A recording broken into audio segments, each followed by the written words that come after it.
Hello, my friend. I am so excited to share with you a text that I recently received from a woman who lives in Texas but had an abortion scheduled in New Mexico. Her text said that she is so thankful that God put us in contact with each other so she was able to make a decision that she could live with, and she decided not to have the abortion. My name is Roberta Cheek, and I am the proud Executive Director for CareNet Pregnancy Resource Center in Santa Fe, Espanola. And it's a time of decisions coming down about life-affirming work in our country. You may have heard that the Dobbs versus Jackson case that is before the Supreme Court will be announced any day, could be today, which will greatly affect Roe versus Wade and how that's implemented in the United States. Basically, what that means is that every state will now govern how abortion is implemented in their state. Unfortunately, there's not a lot of people that are excited. Well, I shouldn't put it that way. There are a lot of people excited about the potential of Roe v. Wade being reversed, but there are some radical pro-choice people, activists, who are causing havoc in the pregnancy centers throughout the United States. As a matter of fact, one group has stated that on the night that the opinion comes from the Supreme Court, that there will be a, quote, night of rage on pregnancy centers. What that means, and we're already seeing it throughout the United States, is that pregnancy centers have become a target of violence for these activists. So I am asking you, my friends, our supporters, to support us in 3 different ways.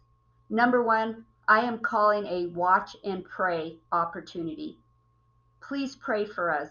Please pray for the safety of our staff, of our volunteers, of our clients, and a hedge of protection around our wonderful building on 5th Street in Santa Fe, New Mexico. Secondly, I'm asking for volunteers to patrol for the first 24 to 48 hours after the verdict comes from the Supreme Court to be a presence around the center.